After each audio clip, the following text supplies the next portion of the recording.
Good morning. வந்து next ஒரு 3 topics இருக்கு. ரிமைனிங் கோஆர்டினேஷன் கமிஷன்ல அதை ஃபர்ஸ்ட் முடிச்சுவோம். செகண்ட் டாபிக் பார்க்கும்போது effective atomic number and applications of coordination compound, இதுதான் வந்து ரிமைனிங் இருக்கிற topic. So first effective atomic number.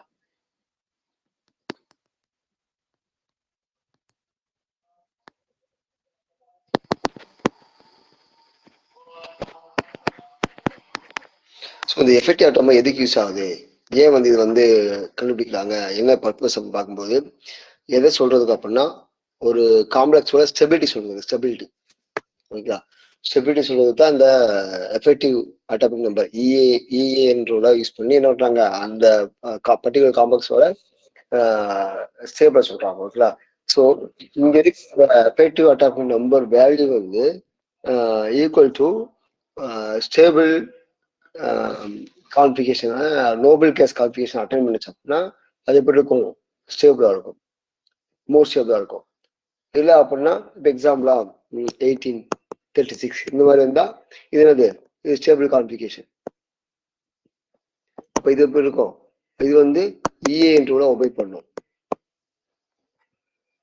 15, 16, 17, 30 இந்த மாதிரி வந்தா என்னது இஏ என்று ஒபே பண்ணாங்க. இப்போ இஏ என்று ஒபே பண்ணோம் அப்படின்னா அந்த காம்ப்ளெக்ஸோட effective atomic number equal to எப்படி இருக்கணும், ஒரு நோபல் கேஸ் காம்ப்ளிகேஷன்லாம் இருக்கணும், நோபல் கேஸ் ஸ்டெபிலிட்டிக்கு அந்த காம்ப்ளெக்ஸ் இருக்கணும்.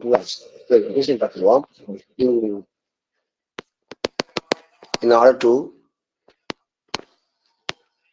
explain the stability of the complex,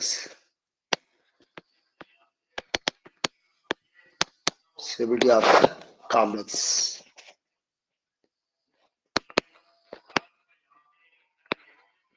stability of the complex, இது யார் ப்ரொபோஸ் பண்ண அப்படின்னா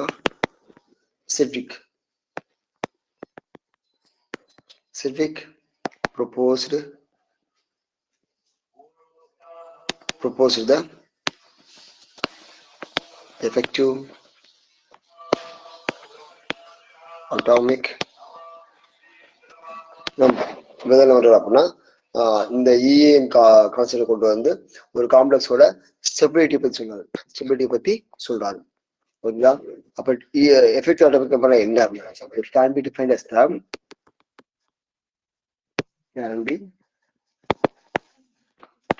as the number of electrons with the metal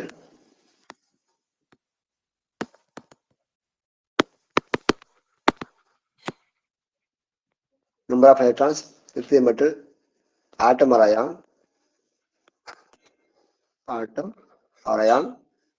after gaining electrons from the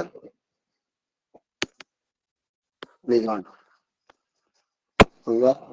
Total number of electrons எப்ப அப்படின்னா ஒரு metal ஆட்டம் லிகாண்டோட பாண்டான பிறகு இந்த மெட்டல் அண்ட் லிகாண்டோட total number of electrons equal to EAN. இந்த டோட்டல் நம்பர் ஆஃப் எலக்ட்ரான்ஸ் எப்படி இருக்கணும், 18 ஆகும், 36 ஆகும், இந்த மாதிரி நோபல் கேஸ் கான்ஃபிகேஷன் பாயிண்ட் அது பாருங்க. The EN generally coincides the atomic number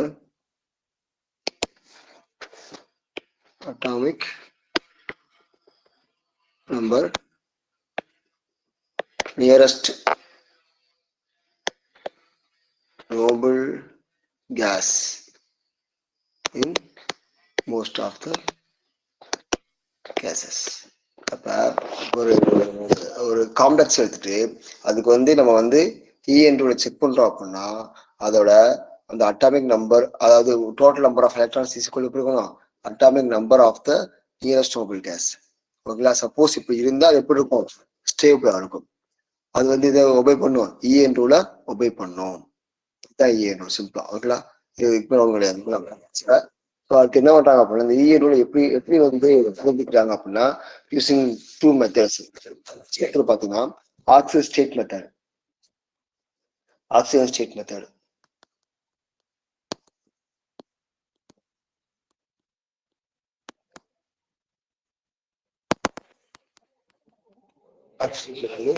இந்த மெத்தடை வந்து ஃபர்ஸ்ட் எக்ஸ்போஸ் பண்ணது பார்த்தீங்கன்னா செட்விக்.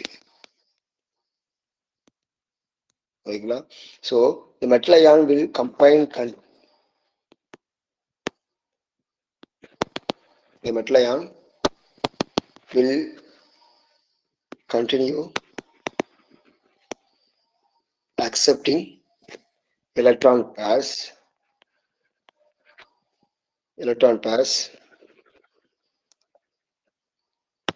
till the total number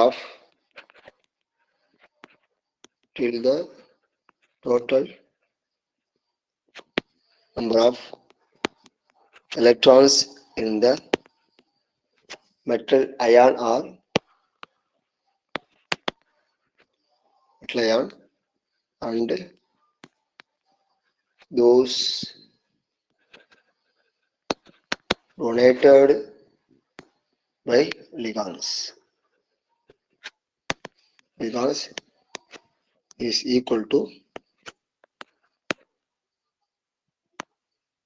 next higher noble gas. என்ன சொல்றாங்க அப்படின்னா, the metal ion will continue accepting electron pairs from the continuous accepting electron pairs till the total number of electrons in the metal ion and those donated by the electron is equal to the higher noble gas. என்ன அப்படின்னா, ஒரு metal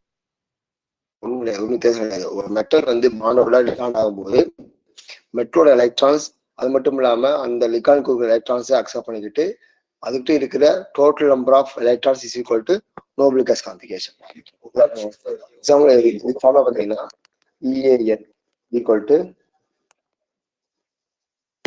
atomic number minus மெட்டலோட oxidation number plus ligand into 2 போட்டு ligand எத்தனை electrons donate பண்ணோம், pair of electrons donate பண்ணோம். அதான் இதான் வந்து பாத்தீங்கன்னா பை ஆக்சியேஷன் மெத்தட்ல யூஸ் பண்ணி ஒரு காம்ப்ளெக்ஸ்க்கு எதை கண்டுபிடிக்கிறது, EN rule, EN effective atomic number கண்டுபிடிக்கிறது. ஓகேங்களா? இப்போ எக்ஸாம்பிளா FeCN6 இந்த காம்ப்ளெக்ஸ்க்கு எப்படி வந்து நம்ம வந்து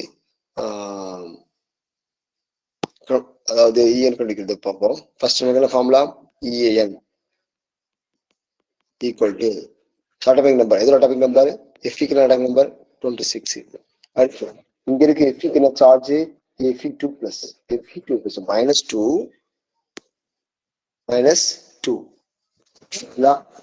பிளஸ் லிகாண்ட் என்ன லிகாண்ட் இருக்கு, 6 லிகாண்ட் இருக்கு.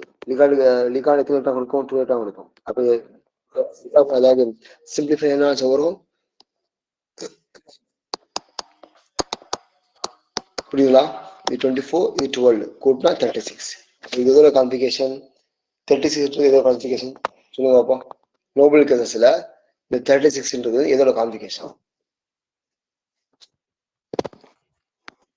Helium, neon, argon, krypton, xenon, radon, oganesson. இந்த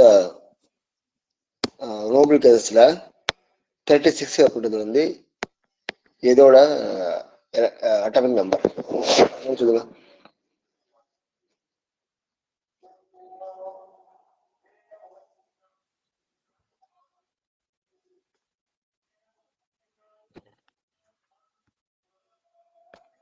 கிரிப்டான்.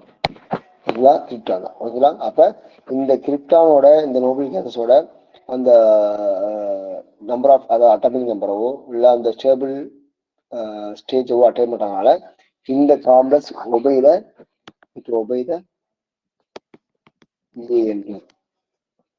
எப்படி கொஸ்டின் கேட்கலாம் அப்படின்னா, இந்த பாட்டுல இருந்து இந்த காம்ப்ளெக்ஸோட EN ரூல் என்ன அப்படின்னு கேட்கலாம்.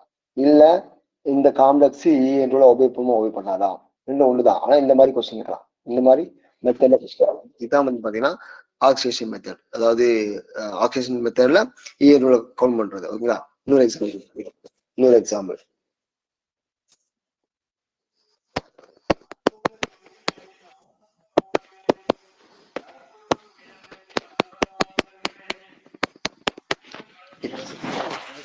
ஓகேங்களா? என்ன formula? EAN is equal to atomic number என்னது? ஃபர்ஸ்ட் ஃபார்முலா என்னது? atomic number minus oxidation state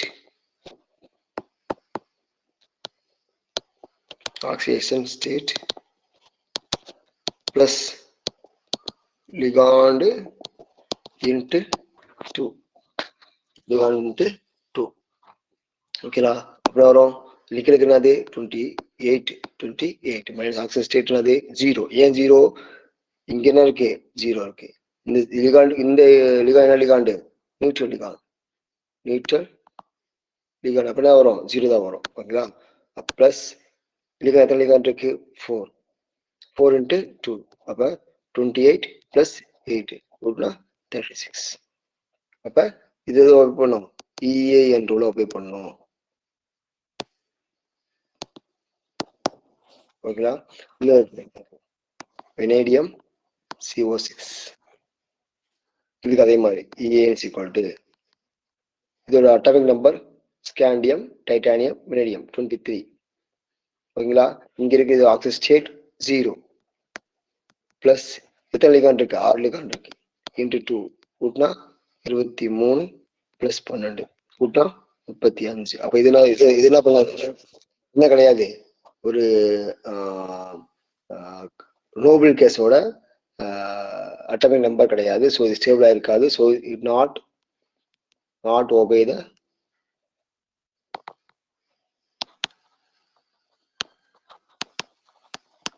EAN rule. Doubt வருவாங்க.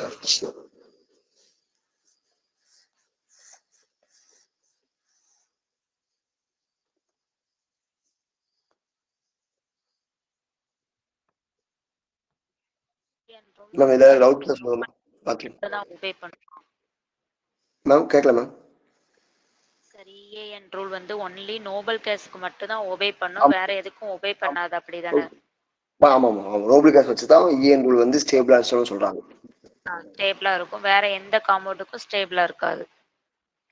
வேற எந்த காம்பவுண்ட் ஸ்டேபிளா இருக்காது. இப்ப சப்போஸ் பாருங்க, இப்ப எக்ஸாம்பிளா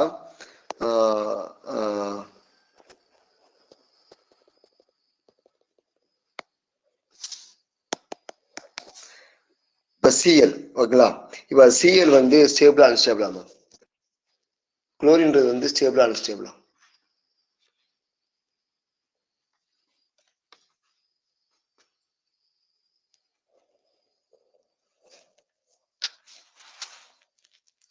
Clன்றது வந்து ஸ்டேபிள் அன்ஸ்டேபிள் ஆகும். இது அன்ஸ்டேபிள். ஏன்னா அட்டாமிக் நம்பர் 17. சப்போஸ் இது வந்து Cl மைனஸ் பண்ணும்போது எப்படி இருக்கும்? 18 இருக்கும். அப்ப இது இதோட கான்ஃபிகரேஷன் ஆர்கனோட கான்ஃபிகரேஷன் நோபல் கேஸ். அப்ப எப்பவுமே ஒரு ஆட்டம் அயான மாறின பிறகுதான் அது ஸ்டேபிளா இருக்கும். எக்ஸாம்பிள் என்ன சொல்றோம்? Na. ஓகேங்களா? Naன்றது என்னது? 11. எப்படி மாறும்? Na பிளஸ் மாறும். அப்ப 2 into 8 இதோட கான்ஃபிகரேஷன் 2 8 இதோட கான்ஃபிகரேஷன் ஹீலியம், நியான். பாத்தீங்கன்னா ஒரு ஆட்டம் வந்து அயான மாறின பிறகுதான் ரியாக்ஷன் இன்வால்வ் ஆகும். அயான மாறின பிறகு அது எப்படி இருக்கும்? ஸ்டேபிள் ஆகும். ஸ்டேபிள் ஆன பிறகு அது வந்து ரியாக்ஷன்ல இன்வால்வ் ஆகும். ஓகே மேம், புரியுதுங்களா?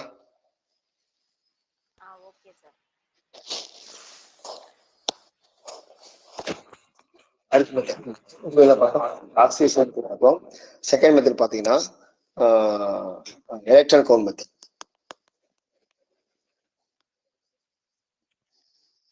எலக்ட்ரான் கவுண்ட் மெத்தட்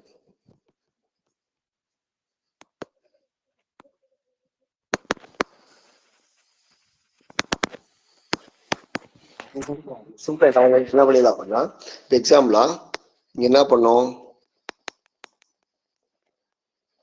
அங்க என்ன பண்ணோம் அப்படின்னா, இந்த அயனோட அட்டாமிக் நம்பரை நம்ம யூஸ் பண்ணி என்ன பண்ணோம்? EN ரூல் EN நம்பரை கண்டுபிடிச்சோம், நெகட்டிவ் அட்டாமிக் நம்பர் கண்டுபிடிச்சோம்ல. ஆனா இங்க என்ன செய்ய தேவையில்லை அப்படின்னா, என்ன செய்ய தேவையில்லை, அட்டாமிக் நம்பரை சிம்பிளைஸ் பண்ண தேவையில்லை. அதுக்கு எதை யூஸ் பண்ண போறோம், அந்த சென்ட்ரல் மெட்டல் ஆட்டமோட அவுட்டர் மோஸ்ட் எலக்ட்ரான்ஸ் மட்டும் நம்ம கணக்கு போறோம். ரெண்டு கதை வித்தியாசம். இங்க என்ன பண்ணணும், அட்டாமிக் நம்பர் யூஸ் பண்ணணும் 23 28 அப்படின்ட்டு, ஓகேங்களா. ஆனா இங்க என்ன யூஸ் பண்ண போறோம் அப்படின்னா, இந்த அயனோட அவுட்டர் மோஸ்ட் எலக்ட்ரானிக் கான்ஃபிகரேஷன் பார்க்க போறோம், ஓகேங்களா. ஃபர்ஸ்ட் இங்க அயன் எப்படி இருக்கு, அயன் என்ன சார்ஜ்ல இருக்கு, +2 சார்ஜ். இப்ப நார்மலா அயனுக்கு என்ன ஆக்சிஜன் அது 3d6 4s2.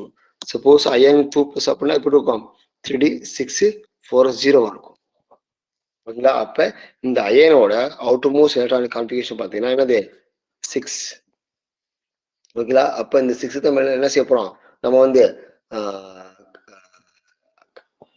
என்ன செய்ய போறோம் அப்படின்னா, இந்த எலக்ட்ரான் கவுண்ட் மெத்தட் மூலமா செய்ய போறோம், EAN கண்டுபிடிக்க போறோம். So EAN equal to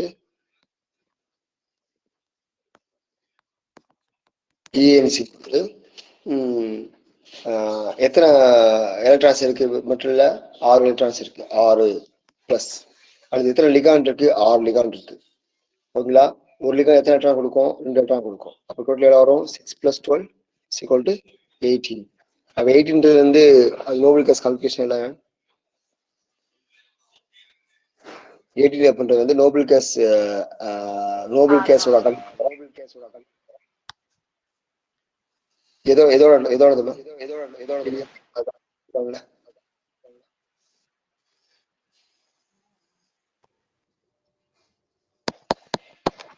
krypton, ஓகேங்களா.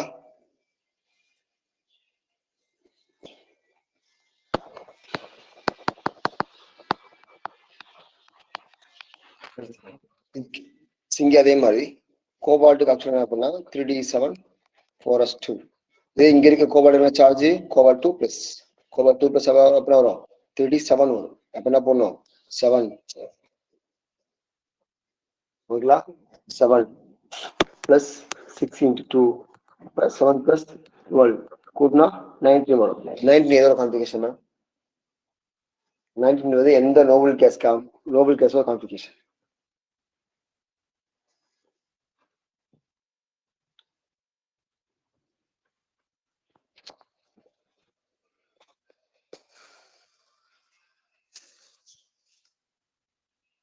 நோபல் கேஸ் கிடையாது சார். அப்ப இது என்ன அப்படின்னா, இது வந்து நாட் ஒபே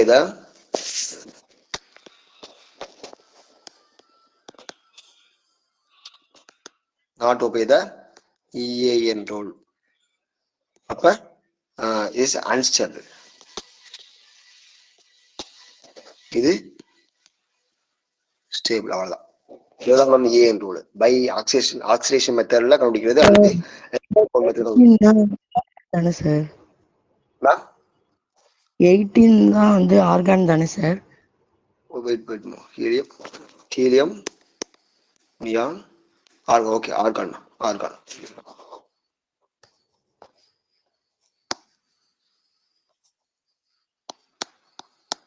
ஓகே, இப்படிதான் மேம். இப்படிதான் பாத்தீங்கன்னா ஆக்சிடேஷன் மெத்தட்ல அண்ட் எலக்ட்ரான் கவுண்ட் மெத்தட்ல EN கண்டுபிடிக்கிறது. இதுதான் டவுட் இருக்கும் உங்களுக்கு, இப்படித்தான் கண்டுபிடிக்கணும். இது ஒரு கொஸ்டின் கண்டிப்பா வர வாய்ப்பு இருக்கு, ஒரு கொஸ்டின் 2 கொஸ்டின் கண்டிப்பா வர வாய்ப்பு இருக்கு.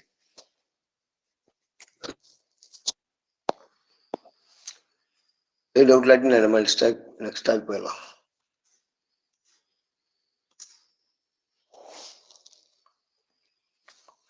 அடுத்து இன்னொரு டிஸ்கஷன் மேம். அதாவது நம்ம லாஸ்ட்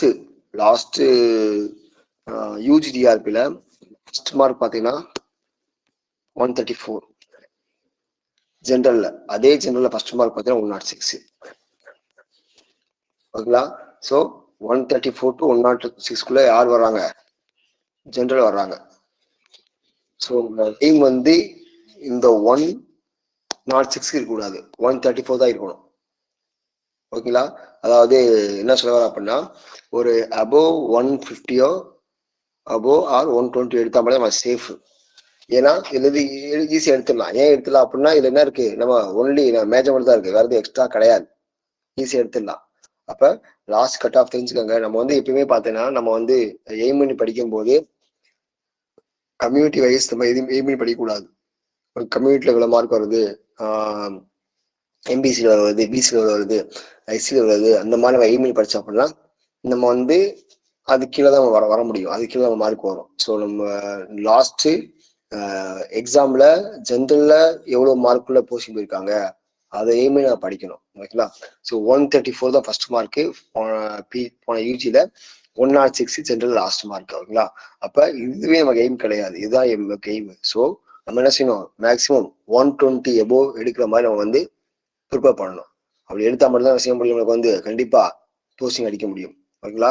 ஸோ 106 தானே, ஸோ 110க்கு நம்ம வந்து எய்ம் பண்ணுவோம் அப்படின்னா சொல்ல முடியாது. ஏன்னா இந்த வட்டம் போட்டி அதிகம். நிறைய பேர் டெட்ல வந்து மார்க் லெஸ் பண்ணாலும் பாஸ் பண்ணிட்டாங்க. அப்ப இன்னும் போட்டி அதிகமாகும். நிறைய பேர் பிஜி படிச்சிருப்பாங்க, நிறைய பேர் பாலிடெக்னிக் படிச்சிருப்பாங்க. அப்ப அவங்க வந்து ஈஸியாக அழிச்சுவாங்க. நம்ம என்ன பண்ணணும் அப்படின்னா அதுக்கேத்தாப்புல ப்ரீ பிளானா என்ன பண்ணணும், ஒரு கோல் செட் பண்ணி என்ன செய்யணும், அந்த கோல் நோக்கி நம்மளோட ப்ரிப்பரேஷன் இருக்கணும்.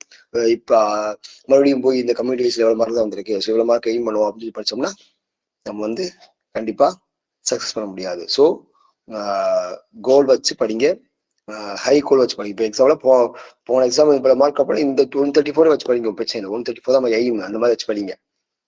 படிச்சா கண்டிப்பா வரும். 125 ஒரு 130 கண்டிப்பா வந்துடும். ஓகேங்களா?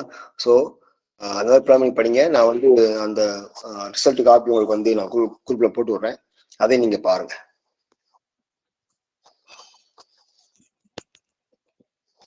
ஓகே, அடுத்து போட்டாவே அப்ளிகேஷன்.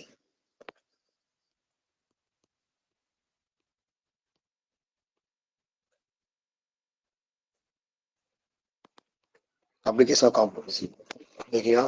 ஸோ அந்த அப்ளிகேஷன் பார்த்தீங்கன்னா வேற வேற இடங்கள்ல, மெடிசன்ல, அக்ரிகல்ச்சர்ல, இந்த மாதிரி வேற இடங்கள்ல அப்ளிகேஷன் நிறைய இருக்கு. இப்போ நம்ம வந்து ஒரு சிலதை மட்டும் பார்க்க போறோம், இம்பார்ட்டன்ட் தான் மட்டும் பார்க்க போறோம். ஆக்சுவலா ஃபர்ஸ்ட் பார்த்தீங்கன்னா பயாலஜிக்கல் சிஸ்டம். இன் பயாலஜிக்கல் சிஸ்டம், ஸோ ஃபர்ஸ்ட் என்ன பார்த்தீங்கன்னா ஹீமோகுளோபின். ஹீமோகுளோபின் என்ன இருக்கு அப்படின்னா a compound of iron, a compound of iron crucial for oxygen transport. அப்ப இந்த அயனோட இந்த ஹீமோகுளோபின்ல இருக்கிற இந்த அயன் காம்ப்ளெக்ஸோட இந்த அயன் காம்ப்ளெக்ஸோட ஒர்க் என்ன, நம்ம பிளட்ல வந்து ஆக்சிஜன் டிரான்ஸ்போர்ட் பண்றதுக்கு, ஹார்ட் டு செல் டு, அதாவது செல்ஸ்ல இருந்து ஹார்ட்டுக்கும், ஹார்ட்ல இருந்து செல்ஸுக்கும் அந்த ஆக்சிஜன் டிரான்ஸ்போர்ட் இது யூஸ் ஆகுது. நமக்கு வந்து இந்த ஹீமோகுளோபின் யூஸ் ஆகுது. அடுத்து செகண்ட் என்ன பண்ணா குளோரோஃபில். குளோரோஃபில் பாத்தீங்கன்னா magnesium complex for ஃபோட்டோசிந்தசிஸ்ல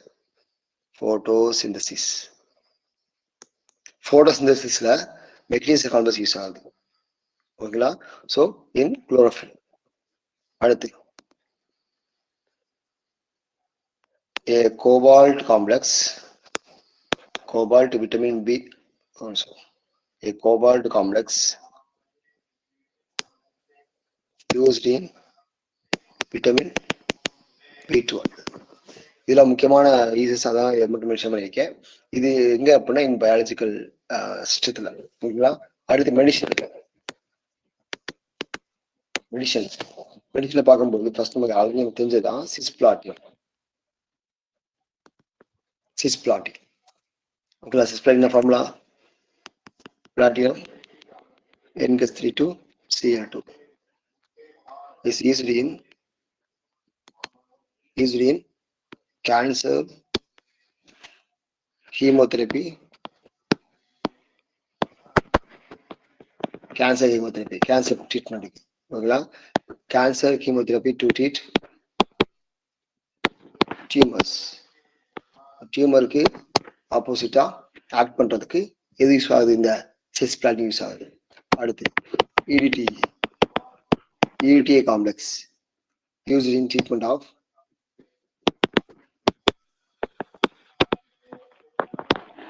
treatment of lead poisoning by chelating heavy metal ions.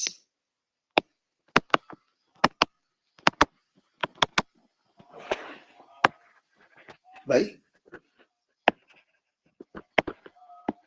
chelating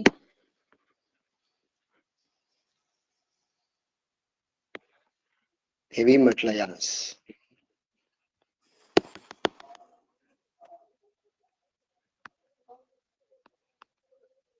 இன்னொன்று சொல்லிக்கிறேன், இந்த யூசஸ் வந்து உங்களுக்கு வந்து எனக்கு கிடையாது, ஏன்னா நிறைய யூசஸ் இருக்கு. இது நம்ம எழுது இம்பார்ட்டன்டா எழுதிக்கிட்டு இருக்கோம். நான் வந்து ஒரு காப்பி உங்களுக்கு வந்து இமேஜாவோ பிடிஎஃப் உங்களுக்கு குறிப்பிட்ட சென்ட் பண்றேன். அதை நீங்க வந்து பார்த்து நீங்க வந்து எக்ஸ்ப்ளோர் பண்ணிக்கலாம். நான் இப்ப சொல்ற அந்த யூசஸ் வந்து நாட்டுகள், ஓகேங்களா?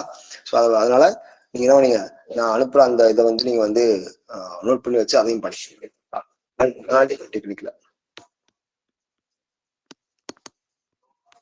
நாட்டிக்கல் டெக்னிக்ல பாத்தீங்கன்னா அதே EDTA இதுக்கு யூஸ் ஆகுதுன்னு பார்க்கும்போது EDTA used to estimate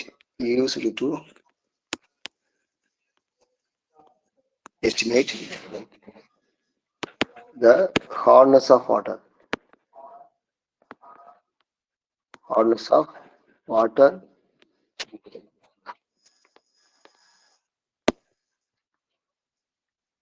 and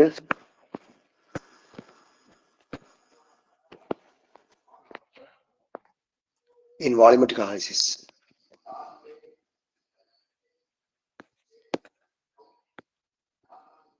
In volumetric analysis to determine the calcium 2+ and magnesium 2+. இது கொஸ்டின், இது வந்து PG பாடி கொஸ்டின். EDTA comes இதுக்கு அப்படின்னா estimate the calcium and magnesium ion. இது வந்து ஆல்ரெடி கேட்ட கொஸ்டின், ஓகேங்களா? அடுத்து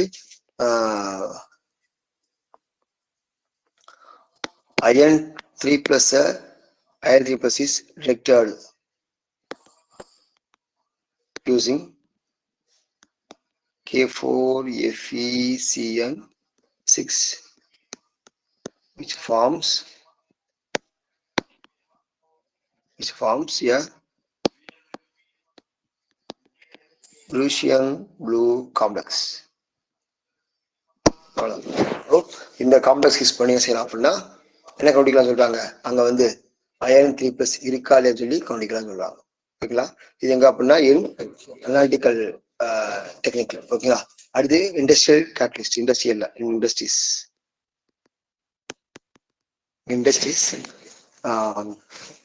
வில்கின்சன் கேட்டலிஸ்ட்,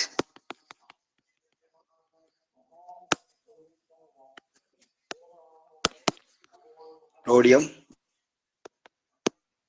BbS3Cl. இது rhodium complex. Rhodium complex is used in hydrogenation of alkanes.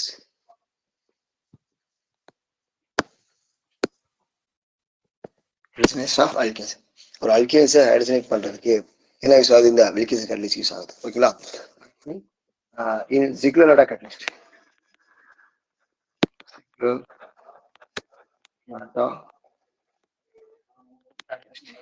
அது TiCl4+CalC2H5 இதானது. அந்த is used to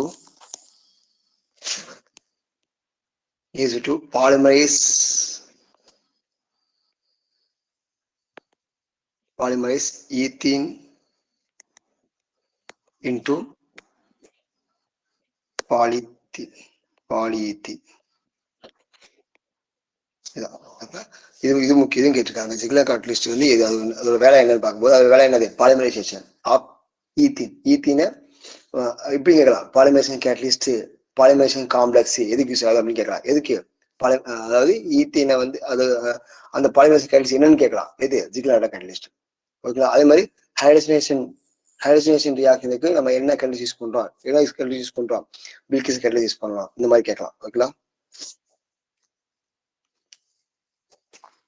அடுத்து மெட்டல் இண்டஸ்ட்ரியில இது லைக் இண்டஸ்ட்ரி தான். Gold and silver extracted by அதாவது cyanide complexes AgCN2 minus and AuCN2 minus, okay, are used to that extract these metals. This metal means extract the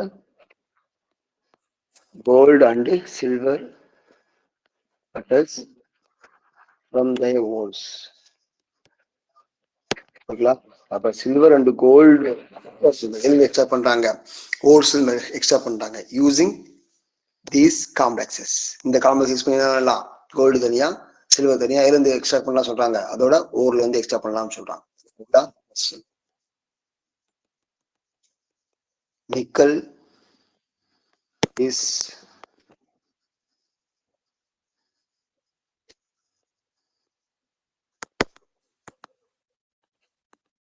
purified by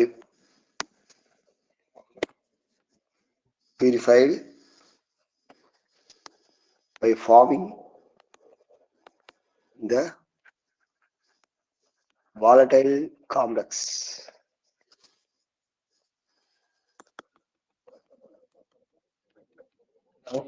nickel எப்படி வந்து extra பண்ணலாம், ஒரு nickel காம்ப்ளெக்ஸ்ல வந்து nickel எப்படி extra பண்ணலாம் அப்படின்னா using this volatile nickel complex. இதுக்கு பேர் என்ன பண்ணா இந்த ப்ராசஸ் மான் ப்ராசஸ். மான் ப்ராசஸ் 12th. ஸோ இந்த மான் ப்ராசஸ்ல நம்ம வந்து வாலட்டைல் நிக்கல் காம்ப்ளெக்ஸ் யூஸ் பண்ணி என்ன செய்யலாம், நிக்கலை எக்ஸ்ட்ரா பண்ணலாம் அப்படின்னு சொல்றாங்க. ஓகேங்களா?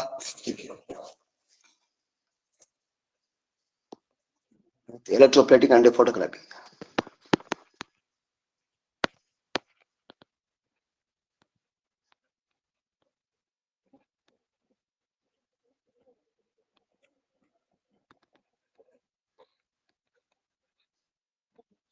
In electroplating,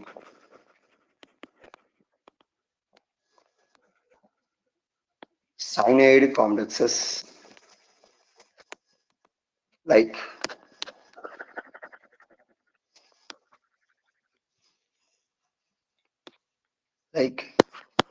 AgCN2 minus or CuCN4 2 minus or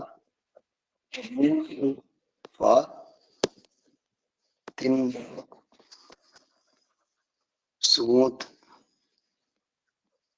coating of metal.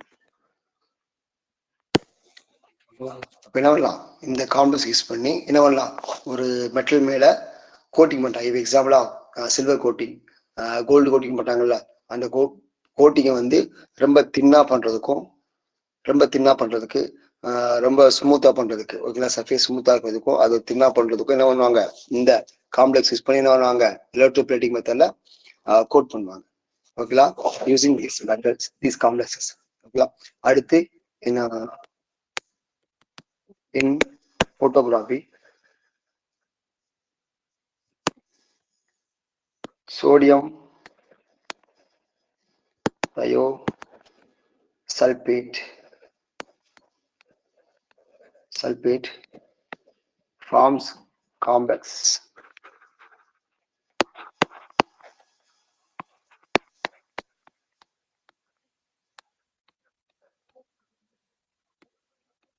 with undeveloped silver bromide on the acting as a fixing agent.